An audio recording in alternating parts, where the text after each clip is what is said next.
राशि, मैंने कितनी बार कहा है तुमसे कि पढ़ाई मत किया करो। शादी के बाद कौन पढ़ाई करता है और कहाँ काम आएगी तुम्हारी ये पढ़ाई। देख रहे हो यार भैया, फालतू में किताब उठा के बैठ जाती है। और तुम्हें मालूम है प्रांशी, भैया ने भी भाभी की पढ़ाई छुड़वा दी है। संभाल रही है ना घर वो। प्रांशी, हमारे घर में औरतों का पढ़ना लिखना अलाउ नहीं है। सृष्टि,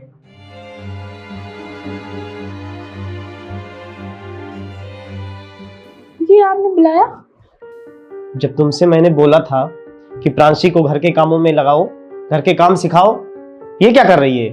हाँ, मैंने भी इसको मना किया कि ये बुक लेकर हमेशा ये बुक से चिपकी रहती है। किचन में एक भी काम नहीं करती है। माना कि मैं सास नहीं हूँ पर जिठानी हूँ, इसकी नौकरानी नहीं हूँ कि दिन रात ये बैठ के बस केवल पढ़ाई करेगी और मैं इसको ला ला के केवल बस खिलाऊंगी। मैंने तुझसे कहा था ना कि किचन में बर्तन पड़े हुए धुलना है, क्यों नहीं सुना तूने? और आज के बाद अगर हम कॉपी किताब के साथ तुमको देख लिए तो हमसे बुरा कोई होगा नहीं, समझी प्रांशी? चलो किचन में पहुंचो जल्दी। भाभी बिल्कुल सही कह रही है, चलो जाओ जाके काम करो। भैया इसको गुलाब जामुन तो बनाना नहीं आता है अभी, और भाभी को क्या मजेदार बनाती हैं।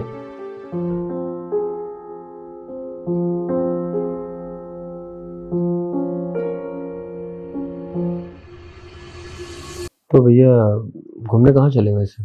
जो जगह तुम्हें अच्छी लगे वहीं चलते हैं। भाभी पानी प्रांशी क्यों नहीं लेकर आई? वो बर्तन धो रही थी इसलिए मैं ले आई। ठीक है।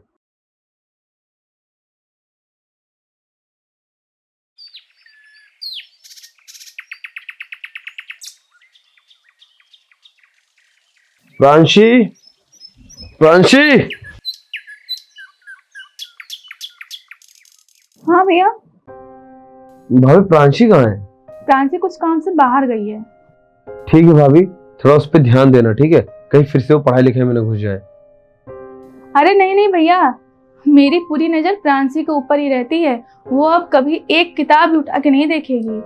सिलाई कढ़ाई सीख रही है, 1 घंटे में भी आ जाएगी। ठीक है भाभी, आप मेरे लिए प्लीज एक कोल्ड कॉफी बना दीजिए। ठीक है भैया, लाती हूँ।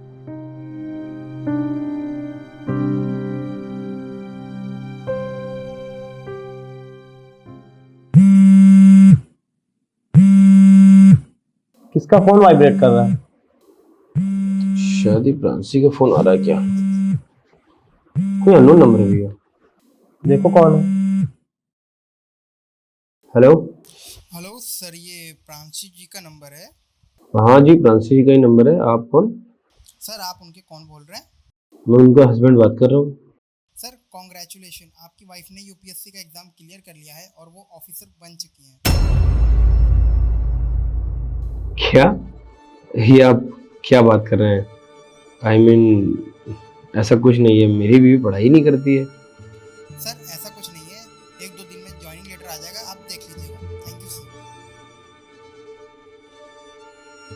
पता नहीं कौन है भैया, स्कैम कर रहा है लग रहा है। क्या क्या कह रहा था? बोल रहा था कि वो प्रांशी ने यूपीएससी क्लियर कर दी है। ये स्कैमर बहुत है मार्केट में, ये सच कह रहा हूँ मैं। और हो सकता है वो सही कह रहा हो। 1 मिनट रुको, मैं भाभी से पूछता हूँ ना। भाभी, भाभी, हाँ भैया, आपने बुलाया? भाभी अब ये बताओ, ये प्रांशी यूपीएससी क्लियर कर चुकी है क्या? पता नहीं भैया। पता नहीं का क्या मतलब है भाभी? आप दोनों घर में रहते तो आप लोगों को तो पता होना चाहिए कि प्रांशी क्या कर रही है।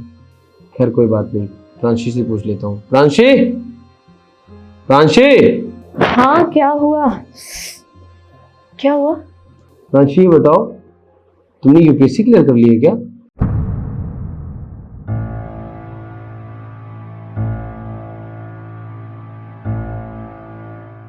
हाँ। क्या मतलब तुम्हारा सच में यूपीएससी क्लियर हो गया है? जब मैंने तुमको पहले ही समझा दिया था कि हमारे घर की औरतें नहीं पढ़ती लिखती हैं, फिर भी तुमने पढ़ाई की और तुमने इसको सपोर्ट किया। मुझे बताना भी जरूरी नहीं समझा। और ये बताओ, ये तो घर के काम करती थी, तो इसने पढ़ाई कैसे कंप्लीट की? हाँ भाभी बताओ ना, क्या आपको मालूम था इसके बारे में? नहीं। हाँ मुझे पता था। आपको पता है देवर जी, वो एसडीएम बन चुकी है। अब इस घर की ये बहू ही नहीं, अधिकारी भी है। और आप लोगों ने जो ये डोमिनेटेड जो सिस्टम बना रखे हैं, ये सब हटा दीजिए। और हाँ, आप दोनों का कोई हक नहीं बनता है किसी के सपनों को रोकना और किसी के सपनों में आग लगाना। और मुझे खुद पे गर्व है कि मैंने उसका सपोर्ट किया। प्रांसी, जब मैंने मना किया है कि इन लोगों के सामने मत पढ़ा करो, इन लोगों को बिल्कुल नहीं पसंद है कि घर की औरतें पढ़ाई लिखाई करें। देख रही थी ना किस तरह डांट रहे थे कि मैंने भाभी की भी पढ़ाई छुड़वा दी, और अगर तुम पढ़ोगी तो कुछ नहीं कर पाओगी। मैं चाहती हूँ कि जैसे मेरे सपने नहीं पूरे हुए, कम से कम तुम्हारे तो पूरे हो जाएं। भाभी, मुझे सच में नहीं पता चला कि ये लोग कब आ गए, और आज ऑफिस से ये लोग जल्दी भी आ गए हैं। क्या करूं मैं, मेरी गलती नहीं है इसमें। चलो कोई बात नहीं, लेकिन आगे से ध्यान रखना। और हाँ, मेन गेट को लॉक करके तब पढ़ाई करना। ठीक है भाभी। अभी क्या करूं, किचन में आऊं या फिर पढ़ूं जाकर? तुम जाओ पढ़ो, मैं यहाँ का देख लूंगी।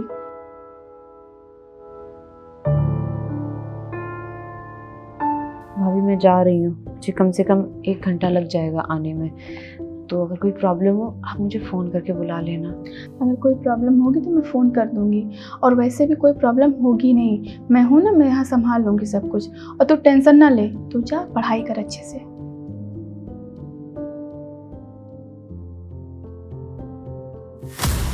और हाँ, मैंने सपोर्ट किया कि प्रांसी कुछ कर पाए, उसके अंदर लगन थी, और आज उसने अपना सपना पूरा कर लिया।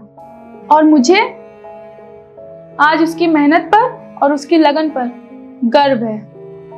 और आपने तो कभी भी मुझे सपोर्ट किया ही नहीं।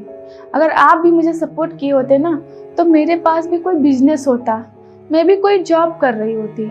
लेकिन आपने सिर्फ मुझसे क्या करवाया, किचन का काम और घर का काम। और आज इसकी इतनी रेपुटेशन है कि वो किसी को भी काम पे रख सकती है, 20-25 हज़ार फेंकेगी और किसी को भी बुला लेगी।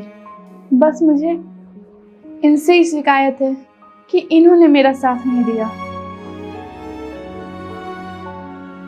प्रांसी, सच में आई एम सॉरी। भाभी ने तुम्हारा साथ दिया, आज समझ में आ रहा है कि ये बहुत अच्छी बात है। हम लोग गलत थे, और मैं भी अब 4 लोगों से गर्व से कहूँगा कि मेरी बीवी अफसर बन गई है। भाभी, हो सके तो प्लीज़ मुझे माफ़ कर दीजिए। मेरी बीवी बहुत मेहनत की है। भाभी, हो सके तो प्लीज़ मुझे माफ़ कर दीजिए। प्रांसी को मेरी ज़रूरत थी, मेरे साथ की नीड थी उसे, मैंने उसका साथ नहीं दिया, आपने उसका साथ दिया। मेरे से ज़्यादा आपने उसको समझा, और मैं प्रांसी से सॉरी बोलना चाहूँगा। प्रांसी, हो सके तो प्लीज़ मुझे माफ़ कर दो। और चलो, मैं तुम्हें लेकर चलता हूँ तुम्हारी ट्रेनिंग के लिए। सृष्टि, मुझे माफ कर दो। अगर मैंने तुम्हारा साथ दिया होता तो तुम भी कोई जॉब कर रही होती, या फिर तुम्हारा कोई बिजनेस होता। लेकिन अब हम सब तुम्हारे साथ हैं, और तुम भी जो करना चाहती हो कर सकती हो। मैं तुम्हारे साथ खड़ा हूं।